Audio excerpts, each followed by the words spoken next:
Hello friends, welcome back to the James Lawrence Allcott channel. Pierre-Emmerick Aubameyang is in the news. He will no longer be the captain of Arsenal. They've made a statement. We're going to read that statement in just a second. But this is I nearly did a video on this yesterday. And now the fact that he's not going to be the captain for forever now, I guess, it really puts his future in doubt. But there's also loads of roads and grey area here. So you've got to be careful, I think, when you're making any kind of clear statements on it. But we're going to dive into it and maybe read into the statement and the general situation here, and if it's good timing. Is this good timing, and could there have been a different strategy here?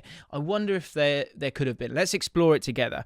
Before we get into the video, I'm going to be putting out a collaboration, a 6-part series with Scouted Football. It's coming out very, very soon, so make sure you subscribe to the channel. We're going to be revealing the players that are going to dominate and take over football in 2022. I might put that out today, I might put it out tomorrow, but either way, if you subscribe, you're not going to miss out on that series, and we're also giving away copies of Scouted Football. But let's get into the statement. Of course, we know what happened with Aubameyang, disciplinary breach, and they discussed that in the statement that they've put out. Of course, the game is tomorrow. I'm currently recording this as it's just happened.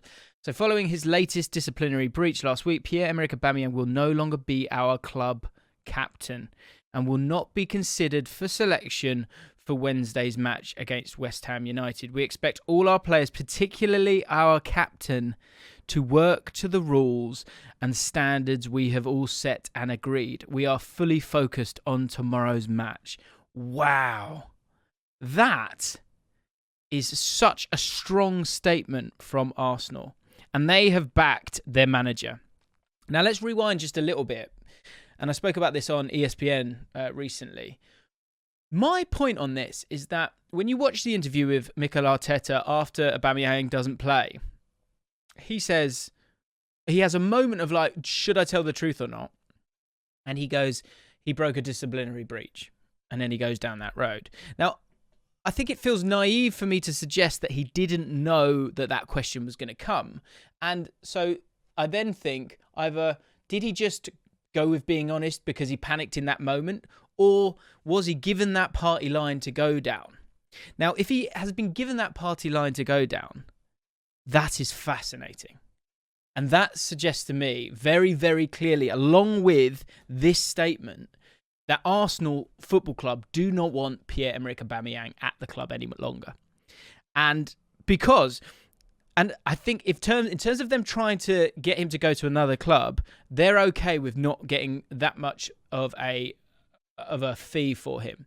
If he's this beaming example of leadership and captaincy and professionalism, then what's probably likely is that you might be able to get some kind of money out of him, or at the very least, in terms of negotiations with someone on such a high wage, 350 grand when you add up all the bonuses.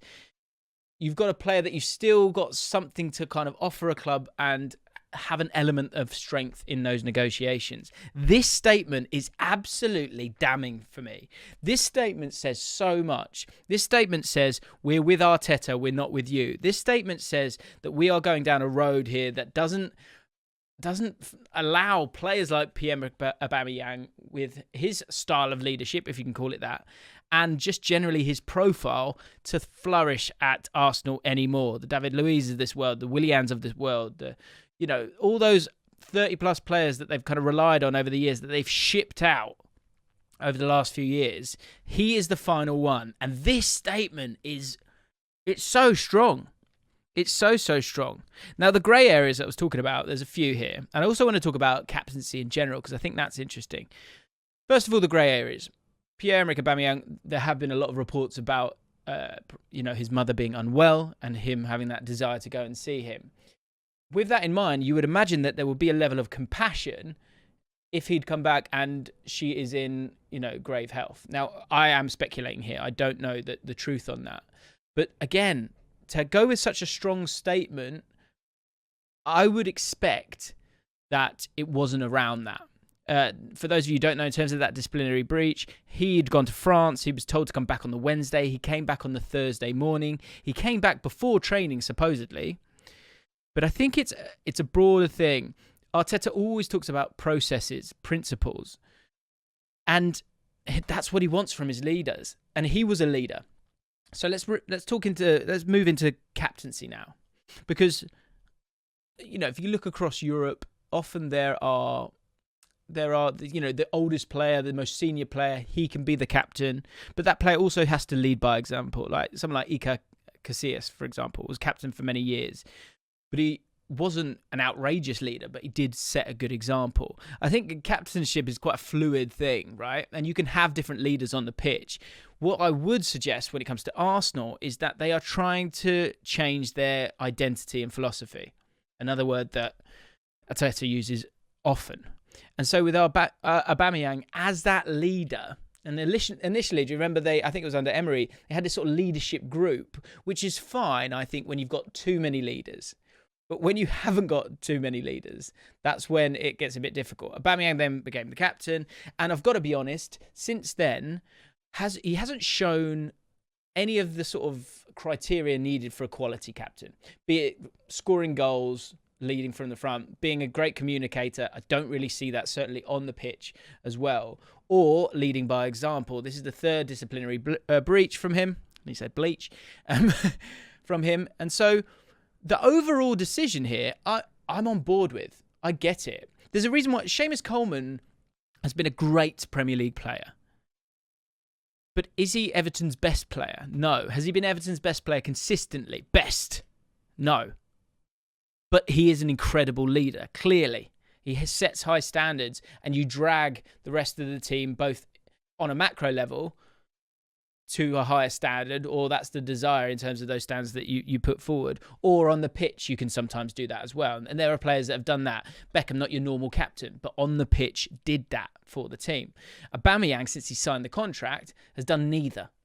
So in terms of him losing the captaincy, I'm kind of okay with it. And I think if you can see someone who might be not totally ready for the job, but has those captaincy qualities, then now's the time to kind of go for it. I guess now you've made such a firm statement when it comes to Pierre-Emmerick Aubameyang. Really struggling with his name, aren't I? So I just find it fascinating of who do they go to now. Let me know in the comments who you would put forward as the captain. The obvious one for me feels like Thomas Partey. Otherwise, in terms of general leadership, Ramsdale, has that personality about him. Overall, I don't think that's the best of decisions. I feel like Thomas Partey is the one that you put forward because elsewhere there isn't anyone totally established. Do you go down the example route, which is maybe someone like Tierney, but he's often injured. So then if he's injured, then you're going to have someone else. Do you go back to that leadership group? Maybe they can kind of grow together in terms of that leadership, but I've got to say, I'm blown away by that statement because they've hung him out to dry here.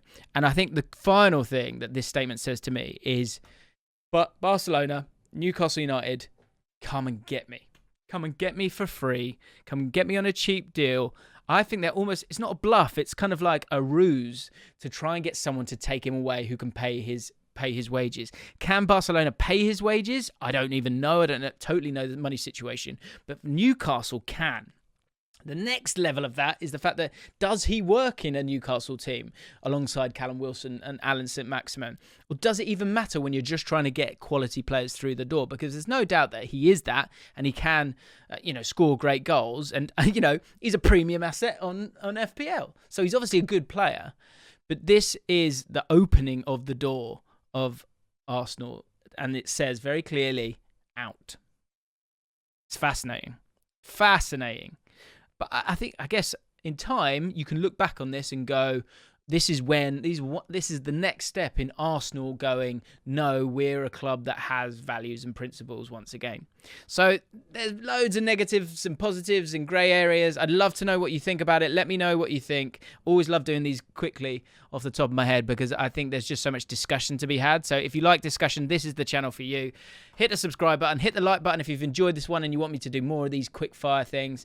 And I'll see you in the next one. Make sure you check out the Scouted Football. First one to watch for 2022 is Florian Wirtz. Make sure you check out that video because it's a belter. See you soon.